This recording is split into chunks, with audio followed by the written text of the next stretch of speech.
High বন্ধুরা, আমি আনিশা জাহান বলছি। বন্ধুরা, আজকের এই গল্পটি সম্পূর্ণ শুনলে তোমাদের ওটা আর স্থির থাকবে না। কথা দিচ্ছি, শেষে গিয়ে তোমাদের অনেক হালকা লাগবে। আমি অমিত রায়। আমি এই বছরই একটা সফটওয়্যার কোম্পানিতে চাকরি পেয়েছি। নৈহাটিতে থাকি। বাড়িতে আমি আর আমার মা থাকি, আর বাবা আন্দামান থাকে ব্যবসার কাজে। বাবা মাঝে মধ্যে আসে, আমি আর মা ও যাই মাঝে মাঝে। সল্টলেকে আমার অফিস। নৈহাটি থেকে ট্রেনে করে বিধাননগর নেমে অটো করে অফিস যাই। চাকরি পাওয়ার কিছুদিন পর থেকেই দেখি ট্রেনে একটা মেয়ে আমাকে ফলো করছে। মেয়েটা ব্যারাকপুর স্টেশন থেকে ওঠে, সেও বিধাননগরেই নামে। দেখতে খুবই সুন্দরী। আমিও প্রতিদিন তার অপেক্ষাতেই থাকি, কিন্তু কথা বলার সাহস পাইনি কোনোদিন। এইভাবেই কয়েকদিন যাওয়ার পর একদিন ট্রেন ব্যারাকপুর থামার পর আমি প্রতিদিনের মতো আজকেও ট্রেনের গেটের দিকে তাকিয়ে আছি। মেয়েটিও ওঠার সঙ্গে সঙ্গে এদিক ওদিক তাকাচ্ছে। বুঝলাম আমাকে খুঁজছে। কারণ আমি প্রতিদিন যেখানে বসে আসি আজকে অন্য জায়গায় বসেছি, আর আজকে আমার পাশে বসার জায়গাও আছে। সে এসে আমার পাশে বসল। আমার শরীরের শিহরণ জেগে উঠল। আমি চুপ করে বসে আছি। মেয়েটি আমাকে বলল, ফোনটা একটু দেবেন প্লিজ, একটা কল করব। আমার রিচার্জ আজকেই শেষ হয়ে গেছে, ট্রেন থেকে নেমেই রিচার্জ করব। আমি ফোনটা হাতে দিলাম। সে নাম্বার ডায়াল করল। দেখলাম তার ফোনটা বেজে উঠল। তারপর ফোনটা কেটে দিয়ে আমার ফোনটা আমার হাতে দিয়ে মুচকি হাসল। সারা রাস্তা আর কথা হলো না। অফিসে গিয়েও মন বসছে না। ভাবছি সে ফোন করবে না, আমি করব। আমি আর করলাম না। রাতে বেলা খেয়ে শুয়েছি। 10টার সময় কিছুক্ষণ পর ফোন বেজে উঠল। সেই নাম্বার দেখেই আমি আনন্দে আত্মহারা ফোন রিসিভ করলাম। ফোনের ওপার থেকে বলল, হ্যালো, আমি রিমি সেন বলছি। আমার নাম আমি বলে দিয়েছি। তোমার নামটা কি শুনি? আমি অমিত রায় আমার নাম। রিমি, প্রতিদিন বিধাননগর নেমে কোথায় যান? আমি সল্টলেকে যাই। রিমি, কি করেন? আমি সফটওয়্যার ইঞ্জিনিয়ার, উইপ্রোতে চাকরি করি। আপনি কোথায় যান? রিমি, আমি হাই স্কুলের ইংলিশ টিচার। মা ঘরে ঢুকলো। হাউস কোটটা খুলে আয়নার সামনে গিয়ে মাথা আঁচড়াচ্ছে। আমিও, আচ্ছা। মা, এই কার সঙ্গে কথা বলছিস রে? আমি ইশারা করে মাকে চুপ করতে বললাম।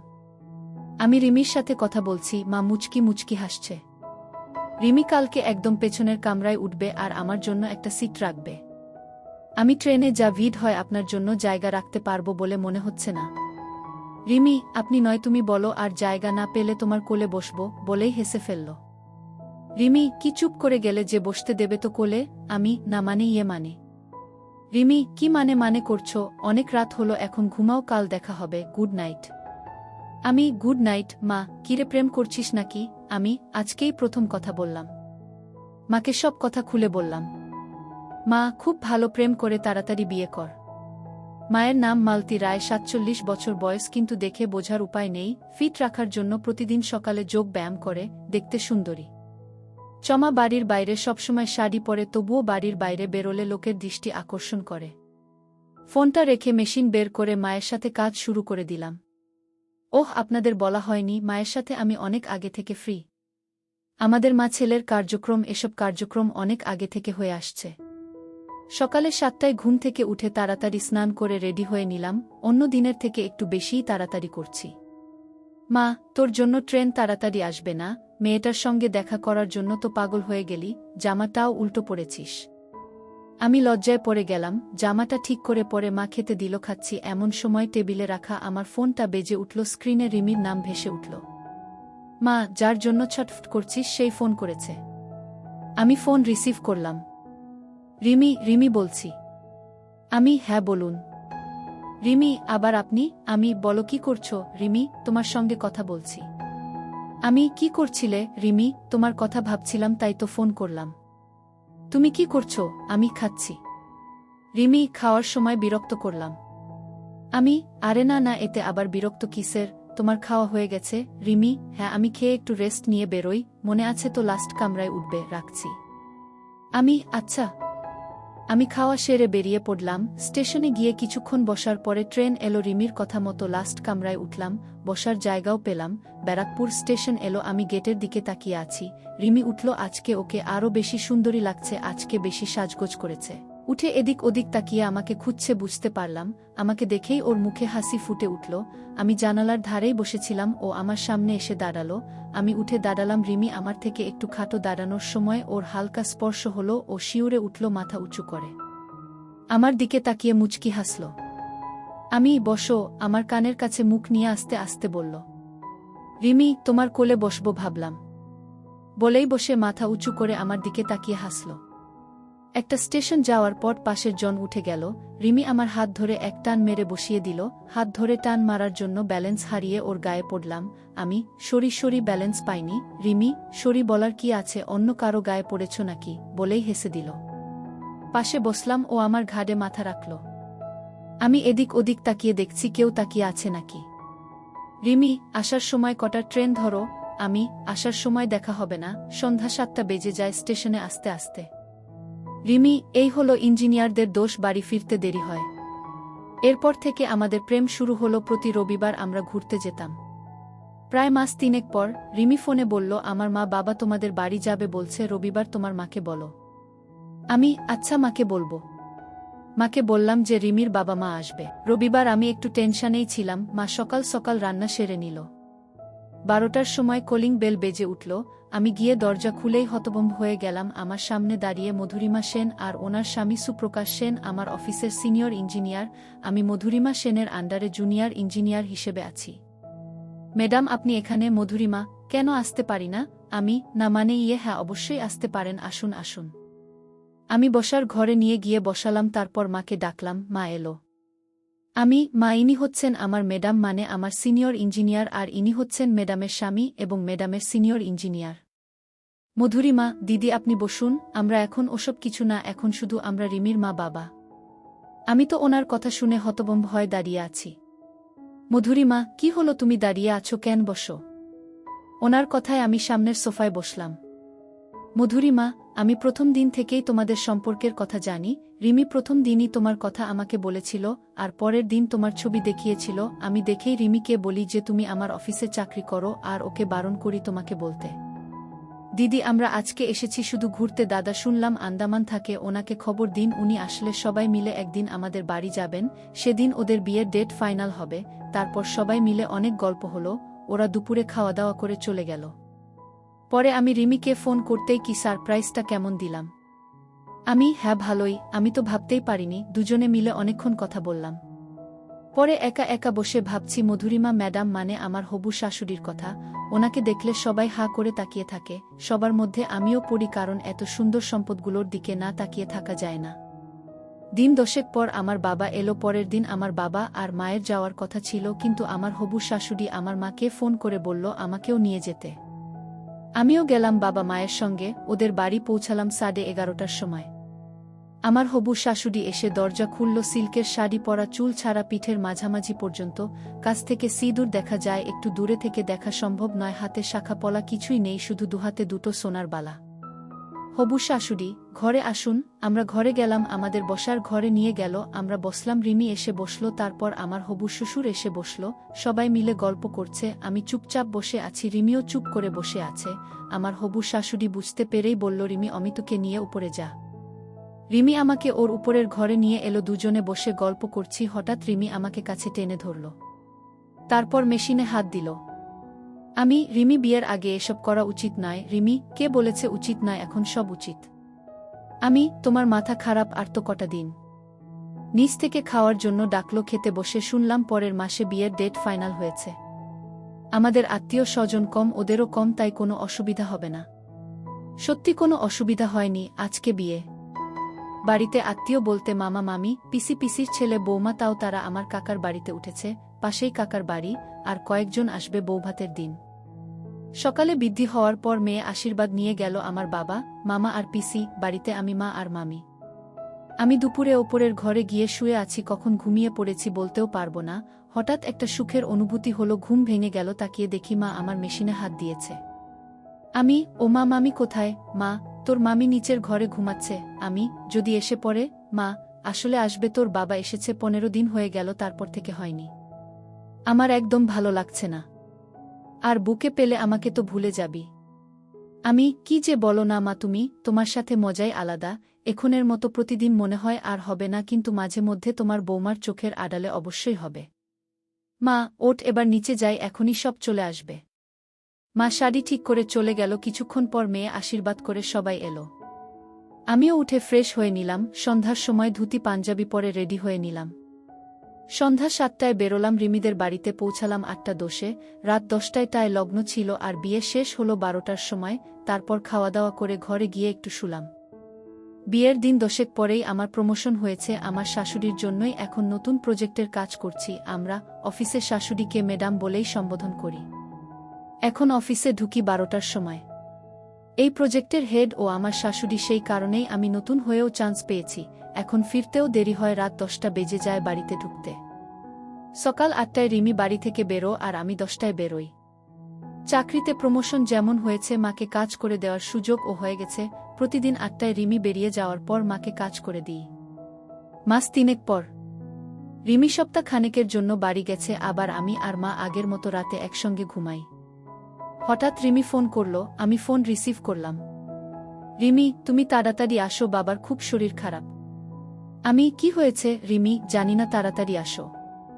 আমি, তুমি অ্যাম্বুলেন্স ফোন করে বাবাকে হাসপাতালে নিয়ে যাও। আমি হাসপাতালে যাচ্ছি। রিমি, আচ্ছা। মা, কি হয়েছে? আমি, শ্বশুরের শরীর খারাপ। মা, তাড়াতাড়ি যা। আমি তাড়াতাড়ি রেডি হয়ে বেরিয়ে পড়লাম। বাইক নিয়ে হাসপাতালের কাছাকাছি পৌঁছে ফোন বেজে উঠল, রিমির ফোন। আমি, হ্যালো। রিমি হাউমাউ করে কেঁদে ফেলল। আমারও বুক ধড়ফড় শুরু হয়ে গেছে, আর বোঝার বাকি রইল না, রিমি, বাবা আর নেই। আমার গলাও ভারী হয়ে এলো। আমি, তোমারা কোথায়? রিমি কান্নার জন্য কথা বলতে পারছে না, কোনো রকমে বলল হাসপাতালে আছি। আমি গেলাম। রিমি আমাকে ধরে কান্না শুরু করল। শাশুড়িও অঝরে কেঁদেই চলেছে। আমি আর চোখের জল ধরে রাখতে পারলাম না।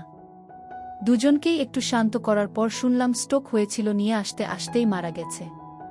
তারপর আমি সবকিছু করলাম। ওদের আত্মীয় স্বজন বলতে রিমির মামা বাড়ির দিকে কয়েকজন, ওর 3 মামা মামি, মামার ছেলেরা এলো, আর আমার মা এলো। দাহ হতে হতে বিকেল হয়ে গেল। রিমির সব আত্মীয় বাড়ি চলে গেল। আমি, মা আর রিমি রয়েছি রিমিদের বাড়িতে।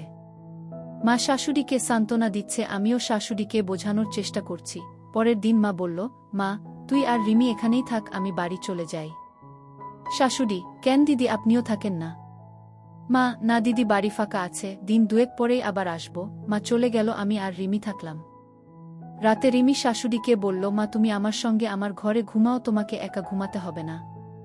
শাশুড়ি, অমিত কোথায় ঘুমাবে? রিমি, ও তোমাদের ঘরে ঘুমাক গিয়ে। রাতে খেয়ে আমি শ্বশুর শাশুড়ি যে ঘরে ঘুমাতো সেই ঘরে ঘুমাতে গেলাম। আমি খাটে শুয়ে পড়ে আমার চোখ গেল আলনার উপর একটা জিন্স প্যান্টের নিচে লাল রঙের ছোট কাপড় উকি মারছে। আমি উঠে গিয়ে দেখলাম। আমার আর বুঝতে বাকি রইল না যে এটা শাশুড়ির। যেদিন শ্বশুর মারা যায় সেদিন অফিস থেকে এসে ছেড়ে রেখেছিল, সেইভাবেই আছে। আমি খাটে এসে শুলাম, শাশুড়িকে করছি। আমার গরম হয়ে গেল। সকালবেলা ঘুম থেকে উঠে ডাইনিং এ গেলাম, দেখি রিমি আর শাশুড়ি বসে আছে। সাদা থান পরে শাশুড়িকে দেখতে খুবই খারাপ লাগছে।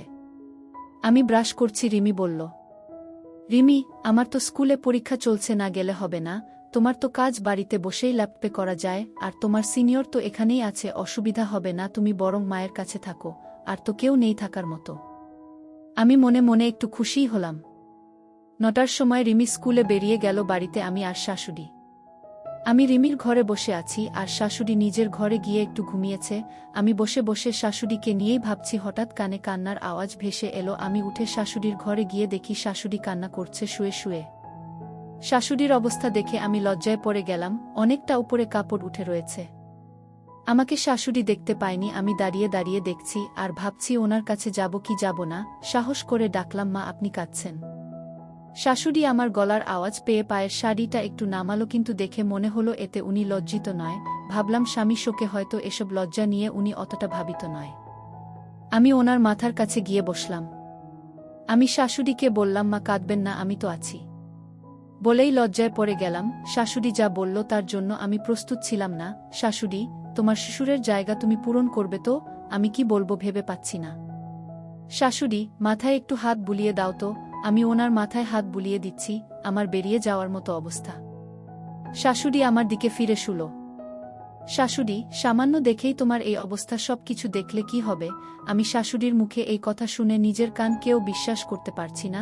আমি দুপা চেপে ঢাকার চেষ্টা করছি। শাশুড়ি মাথা তুলে আমার দিকে তাকিয়ে মুচকি হাসল। আমি তো কি করব ভেবে পাচ্ছি না। তার মধ্যে উনি হাতটা মেশিনের উপর রাখল। আমি তো চোখ বন্ধ করে আছি আর ওনার মাথায় হাত বুলিয়ে যাচ্ছি। আমি লজ্জায় মাথা নিচু করে আছি। শাশুড়ি, ও তো লজ্জা পেতে হবে না, কালকে রাতে মধু ফেলতে লজ্জা লাগেনি? আমি তো আরও লজ্জায় পড়ে গেলাম। শাশুড়ি, অমিত আর পারছি না, তাড়াতাড়ি মেশিন বের করো। আজকে থেকে আমার দায়িত্ব কিন্তু তোমার শ্বশুরের কাজটা তোমাকেই করতে হবে। এরই মধ্যে শাশুড়িকে আপনি থেকে তুমি বলা শুরু করা দিয়েছি। অবশ্য শাশুড়ি আমাকে সেটা করতে বলছে। আর তার নাম মধুরিমা থেকে মধু বলে ডাকতে বলেছে। তুমি যখন সুযোগ দিয়েছ তোমার সেবা করার, তাহলে তো আমার কোনো অসুবিধা নেই। আমি তো খুবই ভাগ্যবান শাশুড়িকে সেবা করতে পারছি। মধু, এভাবে বলো না, আমিও যে তোমাকে কাছে পেয়েছি এটাই বা কজন শাশুড়ির ভাগ্যে হয় বলো। আমি আর শাশুড়ি কিছুক্ষণ শুয়ে থাকলাম। শুয়ে শুয়ে গল্প করছি, ঘড়ির দিকে তাকিয়ে দেখি 12টা বাজে। শাশুড়ি, অমিত চলো স্নান করে আসি। আগে আপনি আসুন, তারপর আমি যাচ্ছি। শাশুড়ি, কেন? একসঙ্গে স্নান করব চলো। কি বলছেন মা? শাশুড়ি, আবার মা? বলেছি না নাম ধরে ডাকবে, কেউ থাকলে মা বলে ডেকো, মা বলে ডাকলে ওই টাইমের সময় লজ্জা পাবে। লজ্জা কিসের? শাশুড়ি, তাহলে একসঙ্গে স্নান করতে লজ্জা পাচ্ছ কেন? লজ্জা পাবো কেন? চলুন। শাশুড়ি শাওয়ারটা চালিয়ে দিল, তারপর দুজন ভিজলাম কিছুক্ষণ। শাশুড়ি, এবার আমাকে সাবান মাখিয়ে দাও। আমি ভালো করে সাবান মাখিয়ে দিলাম, উনিও আমার গায়ে সাবান মাখিয়ে দিল। স্নান সেরে দুজনে ঘরে গেলাম। শাড়ি পরবেন না শাশুড়ি? না, কেউ আসলে সঙ্গে সঙ্গে পরে নেব। শাশুড়ি রান্না ঘরে গেল। রিমি সকালে রান্না করে গেছিল, সেগুলো গরম করল, আমাকে খেতে ডাকলো। আমি ডাইনিং রুমে গেলাম, উনি ডাইনিং টেবিলে খাবার বাড়ছে। আমি একটা চেয়ার টেনে বসলাম, ওনার দিকে এক দৃষ্টিতে তাকিয়ে আছি। শাশুড়ি, কি দেখছ অমন করে? না কিছু না। শাশুড়ি, ভাবছ কি নির্লজ্জভাবে বেড়াচ্ছে জামাইয়ের সামনে? কিন্তু আমি আর তোমাকে জামাই বলে মনে করছি না, সত্যি বলছি, আমি তোমাকে স্বামী বলেই মনে করছি, কারণ আমি তোমাকে আমার সব দিয়ে দিয়েছি। স্বামী ছাড়া অন্য কাউকে যারা সব দেয় তারা হলো বাজারি। আর আমি বাজারি হতে চাই না। আমি ঠিক করেছি তোমাকে বিয়ে করব, কিন্তু আমি আর তুমি ছাড়া কেউ জানবে না। কি তুমি রাজি তো? কিন্তু আপনি সিঁদুর পরবেন কি করে? সবাই দেখে ফেলবে তো। শাশুড়ি, কেউ দেখবে না, চুলের নিচে ছোট করে পরব, কেউ বুঝতেও পারবে না। খাওয়া শেষ করে দুজনে মিলে গল্প করছি। কখন ঘুমিয়ে পড়েছি বলতেই পারবো না। দুজনেরই ঘুম ভাঙল ফোনের আওয়াজে। মোবাইলটা হাতে নিয়ে দেখলাম মা ফোন করেছে। মায়ের সঙ্গে কথা বললাম। শাশুড়ি, তোমার মা কালকে আসবে? হ্যাঁ। শাশুড়ি, অমিত 4টে বাজে, আর ঘণ্টা খানেক পরেই রিমি চলে আসবে। আরেকবার তোমার মেশিনটা বের করো না, রাতে তো আর হবে না। মা, আপনার ইচ্ছে পূরণ করাই তো আমার কাজ। শাশুড়ি, আবার মা? ওশরী। এবার অনেকক্ষণ ধরে পরিশ্রম করলাম। দুজনেই ক্লান্ত হয়ে শুয়ে আছি। কলিং বেল বেজে উঠল, লাফিয়ে খাট থেকে নেমে পড়লাম। শাশুড়ি, মনে হয় রিমি এসেছে। শাশুড়ি, অমিত তুমি ল্যাপটপটা খুলে বসো, আমি গেট খুলতে যাচ্ছি। শাশুড়ি গেট খুলতে গেল, আমি ল্যাপটপ নিয়ে বসলাম। রিমি এলো, ফ্রেশ হয়ে খাওয়া দাওয়া করল। আমি ল্যাপটপে কাজ করছিলাম, পাশে এসে বসল। রিমি, কি গো মা কান্নাকাটি করছিল নাকি? হুম করছিল তো। আমি আবার বোঝালাম, রিমি, ওই জন্যই তো তোমাকে অফিস যেতে বারণ করলাম। মা একা থাকলে আরও কান্নাকাটি করত। আমি মনে মনে ভাবছি অফিস যেতে বারণ করে ভালোই করেছ, না হলে অনেক কিছু মিছ হয়ে যেত। কালকে মা আসবে। রিমি, তাই নাকি? তাহলে তো ভালোই হবে, মায়ের মনটাও ভালো থাকবে। শাশুড়ি ঘরে ঢুকল। রিমি, মা বসো। শাশুড়ি খাটের একপাশে বসল। রিমি, মা জানো তো কালকে আমার শাশুড়ি আসবে? শাশুড়ি একদম নিচু স্বরে বলল, ও জানি না তো। রিমি, তোমার জামাই বলেনি তোমাকে? শাশুড়ি, কি করে বলবে? আমি তো সারাদিন পাশের ঘরে শুয়েছিলাম, ও এই ঘরে বসে কাজ করছিল, শুধু দুপুরে উঠে স্নান করে খাওয়া দাওয়া করেছি। রিমি, আমি ভাবছি শাশুড়ি এলে বলবো সপ্তাহ খানেক থেকে একবারে বাবার কাজ শেষ করে যেতে, তোমার কাছে থাকলে তোমারও ভালো লাগবে। শাশুড়ি আমার দিকে একটু তাকিয়ে মুখ কালো করে ফেলল। উনি তো জানে না মা থাকলেও অসুবিধা নেই। রিমি, তোমার জামাই ও এখান থেকেই কাজ করবে কি গো? তোমার অফিস না গেলে অসুবিধা নেই তো? আমি তো মনে মনে আনন্দে আত্মহারা হয়ে গেলাম, তাও একটু নাটক করে বললাম। মা থাকবে তো, আমি থেকে কি করব? রিমি, এখান থেকেই যখন তোমার কাজ হয়ে যাচ্ছে, তাহলে এই কটা দিন অফিস না গেলেই কি নয়? আমার কাজ যদি বাড়ি বসে হতো তাহলে তো আমিও যেতাম না। শাশুড়ি, তোরা কথা বল, আমি রান্না ঘরে যাই। রিমি, না মা, আমি রান্না ঘরে যাচ্ছি, তুমি একটু শুয়ে থাকো। রিমি রান্না ঘরে গেল, আর শাশুড়ি পাশের ঘরে গেল। ঘণ্টা খানেক পরে খাওয়া দাওয়া করে আমি শুতে চলে এলাম, আর রিমি আর শাশুড়ি পাশের ঘরে গিয়ে শুয়ে পড়ল। সকালে উঠে রিমি রান্না সেরে খেয়ে 9টার সময় বেরিয়ে পড়ল। আমি তখনও শুয়েছিলাম। যাওয়ার সময় আমাকে বলে গেল, আমি দুপুরের রান্না করে গেলাম, আজকে ব্রেকফাস্ট করার সময় পাইনি, তুমি করে নিও তোমার আর মায়েরটা। আচ্ছা। আমার আবার চোখ লেগে এলো। নরম হাতের স্পর্শে তাকিয়ে দেখি শাশুড়ি। আমি, কি মেয়ে বেরোনোর সঙ্গে সঙ্গে ড্রেস চেঞ্জ করে ফেলেছ? মধু, এমনিতেই শাড়ি পরতে ভালো লাগে না, বাড়িতে তো কোনোদিন শাড়ি পরি না, তোমার সুর আর আমি থাকলে এভাবেই থাকতাম আর রিমি বাড়ি থাকলে হাউস কোট পরতাম। ব্রেকফাস্টে কি খাবে বলো? আমি, তোমার কমলার জুস খাবো। মধু, বেরোলে অবশ্যই খাওয়াতাম। আমি, বেরোনোর ব্যবস্থা করব নাকি? মধু হাসতে হাসতে বলল, না না, এই বয়সে আর দরকার নেই। আর তোমার সুর মরার পর প্রেগ হলে মুখ দেখানো যাবে না। আমি, তাহলে আর কি করা যাবে? পাউরুটি আর জ্যাম খাবো। মধু, পাউরুটি তো শেষ। আমি একটু পরে বাজারে গিয়ে নিয়ে আসছি। মিনিট 15 পর উঠে ফ্রেশ হয়ে নিলাম। শাশুড়ি ঘরের টুকটাক কাজ করছে। মধু, অমিত তুমি বাইরে থেকেই তালা দিয়ে যাও। আমি বাইরে থেকে তালা দিয়ে পাউরুটি কিনতে গেলাম। 20 মিনিট পর তালা খুলে ঘরে ঢুকলাম। মধু আমার দিকে তাকিয়ে আমার পাশের জনকে দেখে চমকে উঠে কি করবে ভেবে না পেয়ে পাশের দড়িতে একটা গামছা মেলা ছিল, সেটা দিয়ে ঢাকার চেষ্টা করল। আমার পাশে আমার মা দাঁড়িয়েছিল। মা, দিদি আমার সামনে লজ্জা পেয়ে লাভ নেই, আমি সব জানি, অমিত আমাকে সব বলেছে। মধু আমার মুখের দিকে তাকিয়ে আছে, আমি মুচকি হাসছি। মা শাশুড়ির হাত ধরে ঘরে নিয়ে গেল, আমিও গেলাম। মা শাশুড়িকে খাটে বসালো, নিজে পাশে বসল, আমি একটা চেয়ার টেনে বসলাম। শাশুড়ি লজ্জায় মাথা নিচু করে আছে। মা উঠে দাঁড়িয়ে শাড়িটা নামিয়ে পাশে রাখল। শাশুড়ি মায়ের মুখের দিকে হা করে তাকিয়ে আছে। মা, দিদি, এখন আপনি আর আমি একই ড্রেস পরে আছি, আর লজ্জা পাওয়ার কিছু নেই। শাশুড়ি একবার আমার মুখের দিকে তাকাচ্ছে, একবার মায়ের মুখের দিকে তাকাচ্ছে।